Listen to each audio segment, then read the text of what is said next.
সবার আগে নতুন পর্ব দেখতে চাইলে আমাদের চ্যানেলটি এখনই সাবস্ক্রাইব করে দেন। কিছুক্ষণ পর আমাদের এই চ্যানেলে নতুন পর্ব আপলোড হবে। নতুন পর্ব দেখতে হলে এখনই চ্যানেলটি সাবস্ক্রাইব করে দিন। কিছুক্ষণের মধ্যে আমাদের এই চ্যানেলে নতুন পর্ব আপলোড হয়ে যাবে। সরি স্যার, সরি ভুল হয়ে গেছে স্যার। সালাম স্যার। নীল কি তবে সত্যিই একজন খুব বড়লোক কেউ? গোল্ডেন সিটি অ্যাভিনিউ শুধু কলকাতারই নয়, এটা ছিল সারা পশ্চিমবঙ্গের সবচেয়ে বিলাসবহুল সোসাইটিগুলোর মধ্যে একটা। আসলে এই সেই জায়গা যেখানে মিস্টার রায়চৌধুরী আজ তার জন্য গোপন মিটিং ফিক্স করেছিলেন। কিন্তু নীল কার সাথে দেখা করতে যাচ্ছে এ সম্পর্কে ওর কোনো ধারণাই ছিল না। যখন নীল সেখানে পৌঁছলো, পুলভিলার বাগানে বসে থাকা লোকটিকে দেখে রাগে নীলের রক্ত ফুটতে শুরু করলো। নীল ওখানে না দাঁড়িয়ে বেরিয়ে গেল। তখনই হঠাৎ একটা মেসেজ এলো। আসলে আজ আদ্রিতার ফ্যামিলি গ্যাদারিং এ যাওয়ার আগে নীলকে ওর হাই স্কুলের রিইউনিয়নেও যেতে হতো। গ্র্যাজুয়েশনের পর এত বছরে এই প্রথম নীল তার কোন কলেজ বা স্কুলের রিইউনিয়নে যাচ্ছে। এতগুলো বছরে নীল তার কোনো বন্ধুর সাথেই দেখা করেনি। নীলের তার পুরনো সহপাঠীদের কথা মনে পড়তে লাগলো, যাদের সাথে ও স্কুলে মজা করত। আজ আবার ওদের সকলের সাথে নীলের দেখা হবে।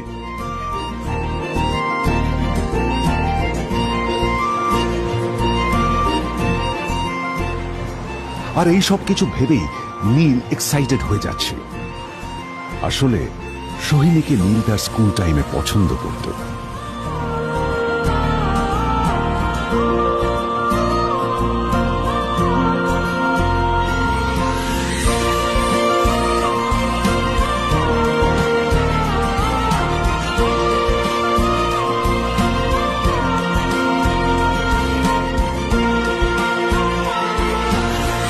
অন্যদিকে সেম কর্পোরেশনে ইনভেস্টরদের সঙ্গে আদ্রিতার মিটিং একেবারেই ভালো যায়নি।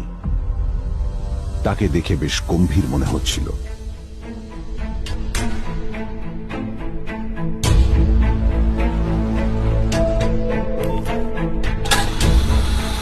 ভাই, পৃথিবীতে এমন লোকও আছে? কি দেমাগ দেখলি? হ্যাঁ, কাজকর্ম তো কিছু করার নেই, আর কিছু করেও না। হ্যাঁ, শুধু চলে এসছে আমাদের ম্যাডামকে রাখাতে। এই 1 বছরে না কিচ্ছু বদলায়নি। আরে আমি তো ভেবেছিলাম যে এর সাথে ম্যাডামের আর কোনো সম্পর্কই নেই, কিন্তু না, এখন যা দেখছি উল্টে ম্যাডামের মাথায় উঠে নাচছে। আমার মাঝে মাঝে মনে হয় এদের দুজনের বিয়ে কিভাবে হলো। আর বিয়ে তো অনেক পরের কথা, 2 বছর হয়ে গেল, এদের এখনো ডিভোর্স হলো না। হ্যাঁ, আমার তো ভাবলে কিরকম অবাক যা লাগছে। বলেছিস।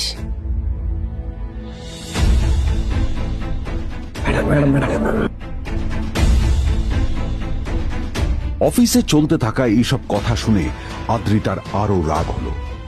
আদ্রিতা ক্যাবিনে যাওয়ার পরে রাগকে নিয়ন্ত্রণ করা ওর পক্ষে আরো কঠিন হয়ে গেল।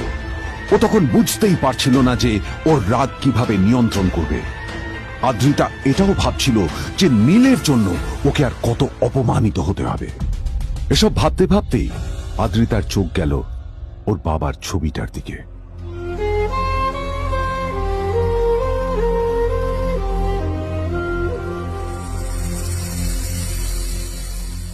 আমি তো তোমার সবচেয়ে প্রিয় মেয়ে ছিলাম বাবা। তাই তাই আমি সবসময় ভেবেছি যে তুমি আমার জন্য যাকে সিলেক্ট করবে সে সব থেকে শ্রেষ্ঠ হবে। তাই আমি নিজে থেকে কখনো কোনো রিলেশনশিপে যাইনি, আর তোমার কাছে বিয়ের কোনো শর্তও রাখিনি। কিন্তু কিন্তু তুমি না আমার সাথে কি করলে? এই গাধাটার সাথে আমাকে বিয়ে দিলে। আমার আমার জীবনটা নষ্ট হয়ে গেল, শেষ হয়ে গেল।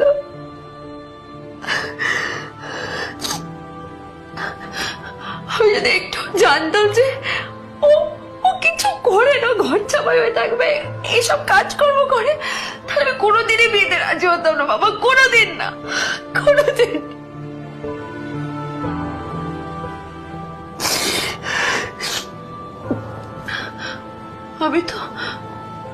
আমি তো সবসময় ভাবতাম যে বাবা মারা তাদের সন্তানের ভালো চায়, কল্যাণ চায়, তাদের জন্য চিন্তা করে।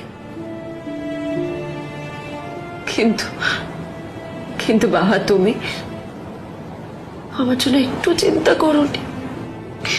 তুমি শুধু তোমার শেষ কর্তব্যটুকু করতে চেয়েছিলে, শেষ ইচ্ছাটুকু রাখতে চেয়েছিলে, ব্যাস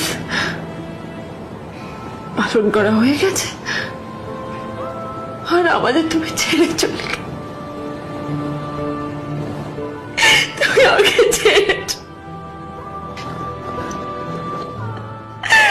চলে গেলে। অন্যদিকে নীল রিউনিয়ন পার্টির জন্য হোটেল প্রাইম স্টারের দিকে রওনা হলো। হোটেল প্রাইম স্টার ছিল শহরের সবচেয়ে দামি হোটেল।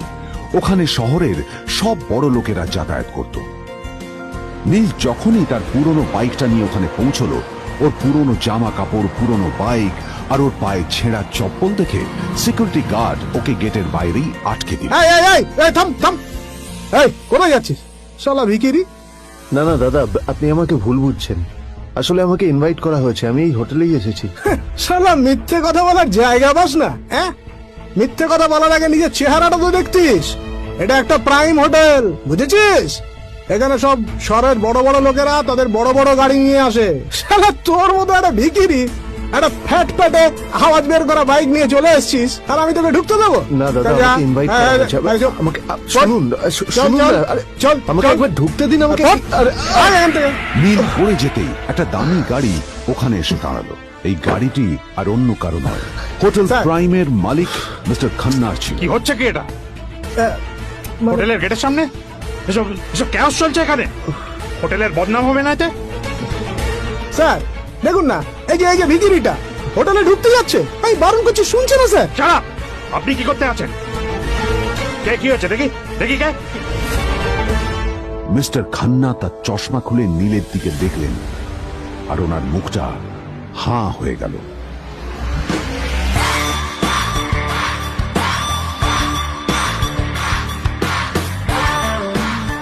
নীল স্যার, আপনি?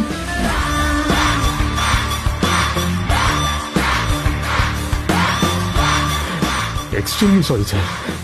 স্যার স্যার, আপনি একটা ইনফর্ম করেননি কেন আমাকে? আপনি আসবেন জানলে তো আমি নিজে রিসিভ করতে আসতাম আপনাকে। ছি ছি ছি ছি ছি ছি। ঠিক আছে, আপনি আপনি ব্যস্ত হবেন না, প্লিজ। আর অন্যদিকে চেইন কর্পোরেশনের অফিস থেকে বেরিয়ে নীলের খুব ফুরফুরে লাগছিল। তখনই হঠাৎ ওর ফোনটা বেজে উঠল। ফোনটা ছিল মিস্টার রায় চৌধুরীর।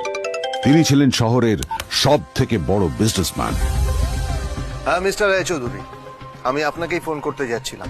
আমি একজন বিশেষ লোকের সাথে তোমার একটা মিটিং ফিক্স করেছি। ওর অ্যাড্রেস আমি তোমাকে টেক্সট করে দিয়েছি। আমি চাই তুমি ওই লোকটার সাথে মিট করো।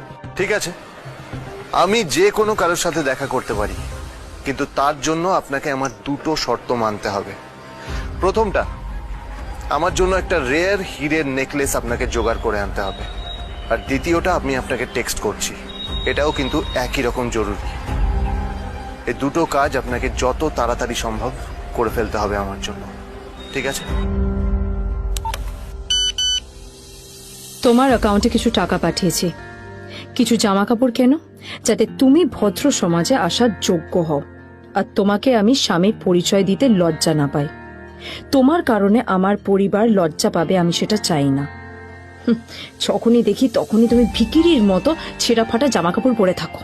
আসলে আদ্রিতার বাড়িতে আজ ফ্যামিলি ডিনার পার্টি ছিল, আর শেষবার নীলের জন্য ওকে অনেক ঝামেলা পোহাতে হয়েছিল। মেসেজ পড়ে নীল ফোনটা নিজের পকেটে রেখে রাস্তার ধারে গিয়ে একটা ট্যাক্সি থামানোর জন্য হাত বাড়িয়ে দিল।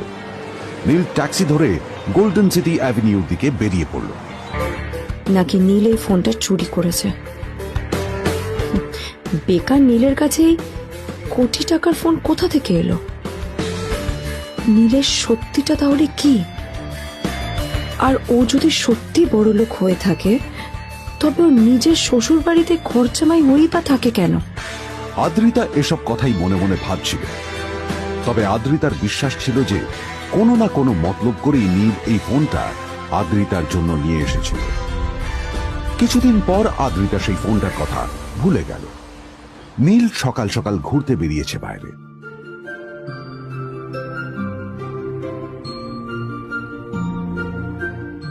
কটা বাজে রে? আমার খুব লেট হয়ে গেছে বুঝলি, তোরা খেল, ঠিক আছে তোরা খেল, আমি আসছি।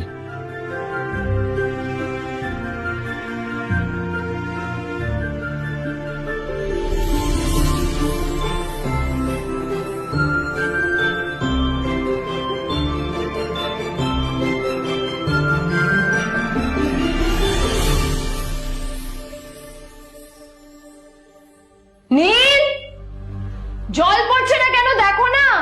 নীল, নীল, নীল কোথায় গেল? নীল,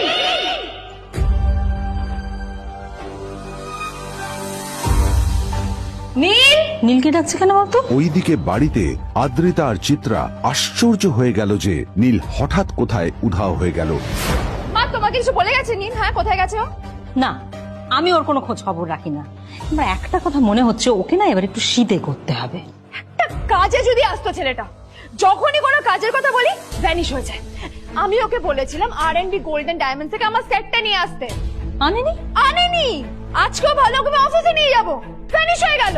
কোথায় গেল কে জানে। আমার ভাগ্যে জুটেছে এরকম একটা ছেলে।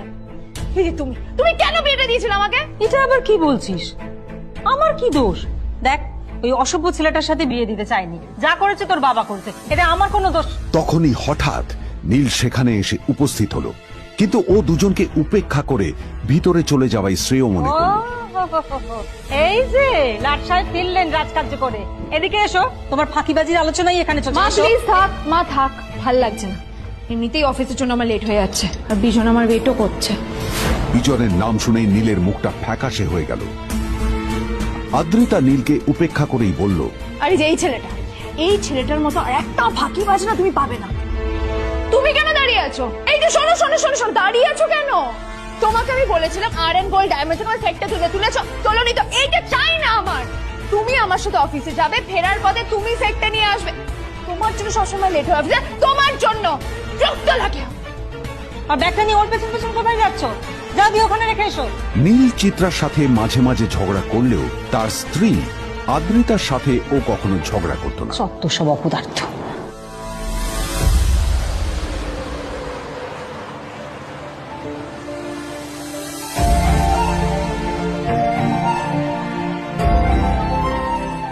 কিছুক্ষণের মধ্যেই তারা আদ্রিতার অফিসে পৌঁছে গেল।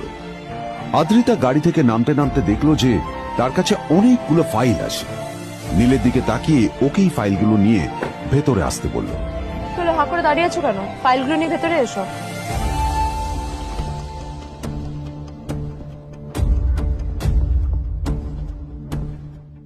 আদ্রিতা যখন ওর ক্যাবিনে পৌঁছলো তখন দেখলো সেখানে আগে থেকেই ওর বন্ধু এবং বিজনেস পার্টনার বিজন বসে ওর জন্য অপেক্ষা করছে।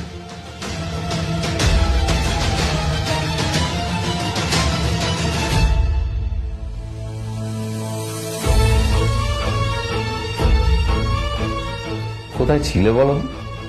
আমি 1 ঘন্টা ধরে তোমার জন্য এখানে ওয়েট করছি। এই লোকটার কি কোনো কাজকর্ম নেই? 1 ঘন্টা ধরে বসে আমার স্ত্রী আদ্রিতার জন্য অপেক্ষা করছে। সরি বিজন, আমি খুবই দুঃখিত যে বাড়ির কিছু লোকের জন্য না আমার সবসময় লেট হয়ে যায়। আদ্রিতার কথা শোনার পর বিজনের 1 ঘন্টা অপেক্ষা করার অভিযোগ 1 মুহূর্তের মধ্যে মিলিয়ে গিয়েছিল। কি হলো, হাসছো কেন? লটারি পেলে নাকি? লটারি? হ্যাঁ, তুমি আসা মানে আমার কাছে লটারির থেকেও বেশি দাম। তবে তার থেকে কিঞ্চিত কম দামি একটা গিফট আমি তোমার জন্য এনেছি।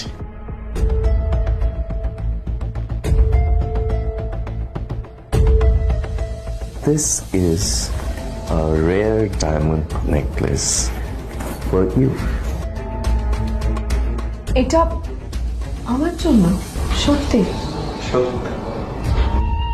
এই শহরে এটা খুঁজে পাওয়া খুব বিরল। Just like you. Like it? Thank you. You're welcome. Thank you for the gift. আসি তাহলে এখন।